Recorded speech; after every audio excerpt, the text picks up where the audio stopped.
voici le Outlander en version thermique. Et oui, comme vous le savez, j'ai un Outlander PHEV, mais j'ai eu la chance de passer la semaine avec la version thermique de ce véhicule-là. Fait qu'on va avoir une petite revue en mode comparatif. On vous dit tout ce qu'on en pense. Est-ce que ça vaut la peine d'aller vers la version thermique? On répond à ces questions-là aujourd'hui dans un nouvel épisode de Plus de millage. Allons-y!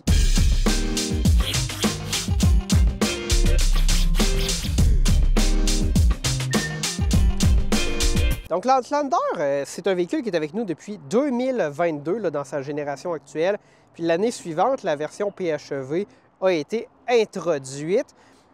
Ma famille et moi, nous avons choisi de nous procurer une version PHEV en 2024, alors qu'il y avait encore des superbes subventions de 10 000 à l'achat de ce véhicule-là. Tout ça est bien loin derrière nous aujourd'hui. Là, je savais que j'avais une réservation pour un Outlander cette semaine, puis j'avais comme assumé que c'était un PHEV. Puis je m'en suis rendu compte là, juste la veille avant d'aller le récupérer. Donc, ça a un peu changé la tournure des événements. Fait qu'on va vous parler de ce véhicule-là aujourd'hui. Qu'est-ce qu'il y a sous le capot? C'est un moteur 2,5 litres Nissan, non pas Mitsubishi, mais bien Nissan, puisque l'Outlander est fondamentalement un Nissan Rogue. Donc, 2,5 litres, environ 180 chevaux, allié à une CVT Nissan. On va vous parler de prix vers la fin de l'épisode d'ailleurs. La version qu'on essaie aujourd'hui, c'est le GT Premium, donc c'est le plus équipé. La semaine dernière, je conduisais une Corolla L avec aucun équipement. Là, cette semaine, véhicule quand même très bien équipé pour son prix. Je trouve que le Outlander, c'est un véhicule qui look vraiment bien. Je ne suis pas un fan là, de ces roues-là spécifiquement de 20 pouces, mais j'ai toujours trouvé que c'était un véhicule qui était quand même capable d'aller chercher un look un peu plus premium, hein, donc de se positionner peut-être un peu plus haut dans la gamme, comme un véhicule peut-être un peu plus élégant, avec un style un peu plus affirmé que les Honda CR-V et Toyota RAV4 de ce monde. Donc ça, c'est quand même bien. Sous le capot, là, la consommation d'essence que j'ai oublié de mentionner avant, c'est 8,8 litres au 100 de consommation combinée. Donc on est à plus de 9 litres au 100 en ville, légèrement sous les 8 litres au 100 sur l'autoroute. Donc ça, là, c'est quand même pas aussi performant que le PHEV. On entre à l'intérieur et puis là, nous sommes accueillis par ce superbe intérieur là, de cuir, ou plutôt probablement de simili-cuir perforé, qui est unique là, à la version GT Premium. Donc ça, c'est quand même assez bien. On va s'asseoir dans le véhicule. Comme vous pouvez le constater, là, j'ai fait 10,9 litres au 100 là, depuis que j'ai récupéré le véhicule. Vraiment pas incroyable, mais je fais aussi des courts trajets en ville. Si on regardait là, la même vue dans mon Outlander l'été, pour le même genre de trajet, là, on serait très faible, aux environs de 1 litre au 100. Mais ma moyenne historique là, dans mon PHEV, c'est à peu près 5,5 parce que j'ai quand même fait beaucoup d'autoroutes. On a un système d'infodivertissement là, qui a été amélioré pour 2025. Donc, il y a une nouvelle version là, du Outlander PHEV qui existe ailleurs, mais nous, on n'en a pas hérité, mais on a hérité cependant là, du rafraîchissement de l'écran. On a un écran de plus grande dimension que celui dans mon véhicule. Et ça, c'est là, assez avantageux. Cependant, vous allez voir là, que le système de navigation fait plutôt vieillot, pas si responsif que ça. La réalité, là, je crois, c'est que vous allez utiliser Apple CarPlay ou Android Auto et vous allez vous limiter à ça, puis ça va être bien correct. Donc, rien de plus à dire là-dessus. On a la climatisation à 3 zones. Donc, ça, même moi, je l'ai dans mon Outlander PHEV, qui est une version plus de base. Le fameux levier de vitesse, moi, j'ai tendance à reposer ma main sur le levier de vitesse, puis je réalise que dans un Outlander, ça fait en sorte que des fois, en freinant, je vais comme le repousser au neutre. Pas une bonne chose. La sélection là, du terrain et des modes que vous allez probablement jamais utiliser. Un petit peu de rangement, puis là, bon, tous les patentes et gugus de plus de millage. Le Outlander, là, c'est un véhicule qui est un peu plus gros que ses compétiteurs, donc c'est pas un VUS intermédiaire en tant que tel. Il n'est pas positionné comme un VUS intermédiaire ou un VUS à 3 rangées, mais il est quand même 10 cm plus long qu'un Toyota RAV4. C'est aussi un véhicule qui est un peu plus large. Je n'ai pas regardé les dimensions exactes, mais on sent vraiment à l'intérieur qu'on est dans quelque chose de plus gros qu'un CR-V, Ford Escape, Toyota RAV4. Donc, c'est quand même un véhicule qui a des dimensions légèrement plus grandes que celles de ses compétiteurs. Puis ça le positionne quand même avantageusement parce que ça reste un véhicule qui est moins cher qu'un Toyota Highlander, par exemple, quoique un peu plus petit. Il y a le Sorento qui est bien, qui a quand même 3e rangée avec un peu là, d'espace supplémentaire. Puis qu'est-ce que j'ai trouvé dans ce véhicule-là? Un rétroviseur là, ici qui est numérique, là, donc avec une caméra, ça j'adore ça. Puis je m'en suis rendu compte juste à la fin de la semaine, j'ai passé la semaine plutôt avec le miroir régulier, mais vous voyez là, je suis dans un beau stationnement d'Hydro-Québec, ce qui explique le camion qu'on voit ici. Avant de nous diriger au placeur, là, je vais faire une plainte.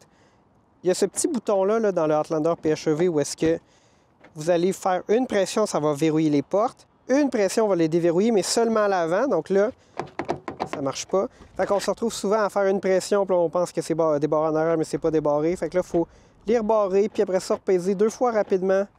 Et puis là, enfin, on peut aller à l'arrière. Donc, un peu gossant, j'aimerais ça qu'on fasse juste déverrouiller toutes les portes d'un coup. On a des pare-soleils intégrés dans cette version-là, donc très bien. Je me demande d'ailleurs, est-ce que je peux acheter cette pièce-là puis la mettre dans mon Outlander PHEV LE? Peut-être, peut-être pas. J'aimerais vraiment ça pouvoir le faire. Nous avons des bancs qui avancent et qui reculent. Donc ça, c'est super parce que ça permet de maximiser l'espace cargo. Si on a des sièges d'enfants à l'arrière qui font face à l'arrière, probablement qu'on va maintenir les sièges là, dans la position la plus reculée. Mais si vous n'avez pas de passagers ou des enfants qui sont assis ici, qui sont de moins grande taille, vous allez être capable de maximiser votre espace cargo. On a les mêmes sièges en arrière là, qui sont dans ce matériel-là apparenté à du cuir quand même assez luxueux et notre bon vieux toit panoramique. Au niveau du coffre du Outlander PHEV maintenant, nous avons bien sûr un haillon en commande électrique. Je pense que c'est seulement dans la version de base qui n'est pas là. Donc, j'ai laissé la troisième rangée relevée. Là, on voit qu'on est peut-être capable de mettre, je sais pas, 3 sacs d'épicerie là, ici à l'arrière. Il n'y a pas les appuis-têtes parce qu'ils sont cachés ici. D'ailleurs, ça m'a fait remarquer que la troisième rangée n'utilise pas, en fait, n'est pas la même que dans un Outlander PHEV. Mais dans le mien, lorsqu'il y avait une troisième rangée avant que je l'enlève, ces appuis-têtes-là étaient intégrés et flippaient. Mais bon, on n'a pas exactement la troisième rangée. Ça reste là, vraiment destiné à des usages là, récréatifs, disons vraiment occasionnels. Si la deuxième rangée est reculée, il n'y a aucun espace pour les jambes. Donc, vraiment occasionnel. D'ailleurs, vous ne pourrez probablement pas mettre là, un siège d'auto sur cette rangée-là. C'est une question là, que j'ai réalisée qui se posait récemment. On peut rabattre ça ici. Voilà. Ça nous fait plus de place. Bon, le petit rangement. Donc, quand même, là, un excellent volume de coffre. Beaucoup de largeur. On a des porte-gobelets pour la troisième rangée. Je ne vais pas me contorsionner pour essayer de m'asseoir ici. On peut rabattre la deuxième rangée ici là, avec ces poignées manuelles très efficaces. S'il n'y a rien qui vous bloque, ça vous donne un excellent espace de rangement. Est-ce que vous pouvez enlever la troisième rangée là, pour vous faire un fond de coffre plus volumineux comme j'ai fait dans mon Outlander PHEV? Peut-être que c'est possible de le faire pour de récupérer encore plus d'espace, mais je n'ai pas validé à ce niveau-là. C'est certainement pas quelque chose que Mitsubishi offre, mais je crois qu'une version 5 places de ces VUS semi-intermédiaire-là, ça serait toujours une meilleure option qui vous donne plus de volume cargo. Nous voici maintenant au volant du Outlander dans sa variante thermique. Comme vous le savez, je suis un habitué de la conduite du Outlander PHEV puisque j'en ai un. Mais avant de parler là, de la nature électrique, hybride ou thermique des deux modèles, il y a quelque chose que je veux mentionner qui est très important. J'ai conduit plusieurs là, Rogue et Outlander dans ma vie. Donc, j'ai conduit un Rogue de base avec des roues de 17 pouces, un Rogue avec des roues de 20 pouces, ce Outlander-là avec des roues de 20 pouces, mon Outlander a des roues de 18 pouces, puis j'avais conduit un Outlander PHEV en roue de 20 pouces. Et le constat que je fais, parce que mon Outlander est en 18, c'est que le Outlander et le Rogue, c'est une plateforme qui semble, dans sa suspension, définitivement calibrée pour fonctionner mieux avec des roues de 20 pouces. Puis là, ça, c'est PHEV ou pas PHEV, parce que j'ai fait l'expérience dans les deux cas. Il semble vraiment, là, fondamentalement, que ce soit un véhicule qui a vraiment un comportement plus sain, plus ferme et confortable aussi à la fois dans les versions avec des roues de 20 pouces. Fait que les constructeurs, des fois, ils vont calibrer là, les suspensions en fonction de ça. Puis, pour avoir fait l'un et l'autre, conduit les deux la même semaine, il y a vraiment une différence entre les deux. Les pneus 18 pouces, c'est moins cher. Les versions de base viennent en 18. Je ne peux pas mettre de 17 sur un Outlander parce qu'il y a des freins plus gros là, que le Rogue, là, mais peu importe. Le comportement est plus sain. Je ne sais pas si c'est parce que les pneus sont plus larges ou d'ailleurs, ces pneus-là qui sont plus larges sont gonflés à moins haute pression là, que les 18 pouces que sur mon Outlander qui est aussi plus lourd. Je n'ai pas vérifié toutes les variantes et tous les détails, mais c'est vraiment plus sain. Puis si vous en faites l'essai, faites juste attention de vous assurer que vous essayez un Outlander qui va avoir les roues du diamètre du modèle que vous désirez acheter. Si vous voulez acheter un modèle plus de base, essayez un plus de base. Si vous essayez un modèle, ou si vous désirez acheter un modèle plus luxueux, allez vers ces versions-là pour votre essai routier. Ça va vraiment vous donner une meilleure idée du comportement. Maintenant, nous avons une mécanique thermique avec une bonne CVT Nissan. Qu'est-ce que j'en pense? Bien, au niveau là, de la puissance, définitivement, on tire de la patte si on compare au Outlander PHEV. Ça ne se compare même pas. C'est vraiment là, beaucoup moins puissant et la manière que la CVT est calibrée aussi. Bon, là, je fais une lumière, il y a quand même du trafic, c'est toujours bien l'heure de pointe. Je ne peux pas faire une forte accélération. Mais la perception que j'ai, c'est qu'on a une période qui, je ne vais pas les mesurer, là, mais ça semble être comme 2-3 secondes à partir du moment où on appuie à fond sur l'accélérateur. Et quand on va atteindre un régime moteur de à peu près 5000 tours, où la CVT place le moteur dans son régime optimal pour avoir le maximum de puissance, là, l'accélération comme correcte, comme adéquate, mais vraiment, là, on a un délai là, dans la transmission puis dans l'accélération, puis surtout que le moteur n'est pas si puissant que ça non plus. Ça vient un peu, là, je trouve, ça rend ça un peu décevant. Parce que le Outlander, c'est un véhicule qui en offre beaucoup en termes d'équipement, de luxe pour le prix. Là. Puis Mitsubishi fait un super bon travail là-dessus. C'est pas un véhicule qui est positionné comme premium en termes de prix, mais il l'est en termes d'équipement. Mais si on veut un véhicule qui est positionné comme premium, je pense qu'il faut une motorisation là, qui va un peu plus loin que ça là, en termes de puissance. Donc ça, un peu déçu à ce niveau-là. Nous avons là, bien sûr des palettes au volant là, qui vont venir simuler des rapports de vitesse, mais honnêtement, c'est comme une... C'est vraiment une bébelle. Là. Je trouve que de plus en plus, on a ça dans des véhicules avec des CVT. Puis OK, là, ça peut remplacer certaines autres fonctionnalités. Là. Des fois, on aura un mode dans le levier de vitesse ou quelque chose pour nous donner comme plus de couple, ou un mode sport ou quelque chose comme ça. Là. Fait, on peut peut-être anticiper une forte accélération en faisant ça, mais je trouvais que, par exemple, dans les Subaru avec une CVT, c'était beaucoup plus rapide, beaucoup plus craquant. Là. On changeait de vitesse, puis on tombait exactement où on voulait aller. Puis là, c'est comme... C'est vraiment plus limité. Donc, oui, un véhicule là, qui se veut plus luxueux, à un prix abordable, mais où est-ce qu'on fait des économies? Bien, probablement au niveau du groupe motopropulseur.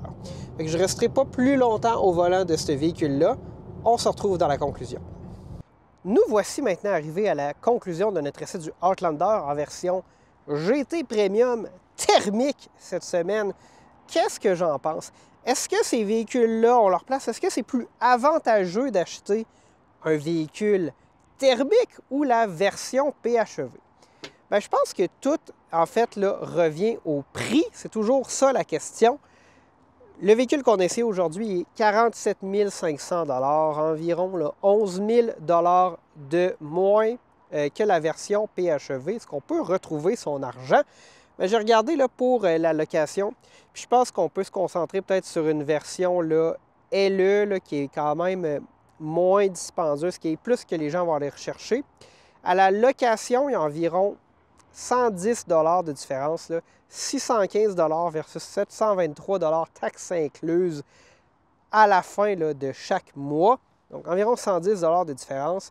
Et si on estime que la moyenne de consommation sera d'environ 10 litres au 100 pour la version technique thermique, environ 5 litres au 100 pour la version PHEV, ce qui est à peu près ce que je fais au quotidien, incluant des plus longs déplacements, bien, à 1,50 $ le litre, on sauve 20 000 km par année, à peu près 125 $ par mois. Donc, pour une version de base, ça revient à peu près au même. Au final, là, c'est vraiment à vous de vous poser des questions. Je n'ai pas été considéré là, les considérations d'assurance. Au niveau de l'entretien, ça va être très, très, très similaire. Il y a des gens qui disent « Oui, mais Gabriel, l'entretien de la batterie, tout ça. » Bien, c'est sûr que si vous faites des tests recommandés de performance de batterie chez Mitsubishi, ça se peut que ça vous coûte cher. Mais dans l'entretien réel, qu'est-ce qui va briser? Je pense que ça va être assez similaire. À l'achat, par exemple, pour la même version, il y a à peu près 200 $ d'écart. Donc, financement 60 mois, là, à peu près 1050 $ versus à peu près 850 $ pour une version. Encore une fois, est-le.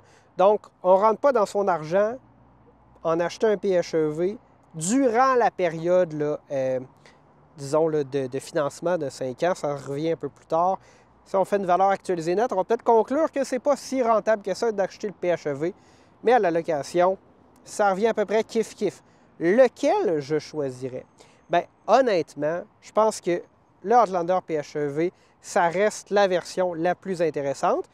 Vous pouvez vous acheter un thermique si vous ne voulez pas d'auto électrique, si vous ne voulez pas la complexité additionnelle d'avoir 2 motorisations, puis c'est bien correct.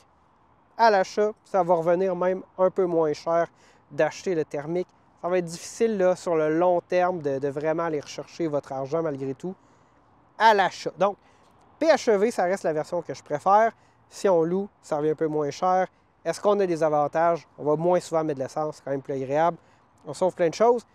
Ça peut être intéressant. Mais l'enjeu, c'est que le Outlander PHEV en 2025, c'est le même depuis 2023.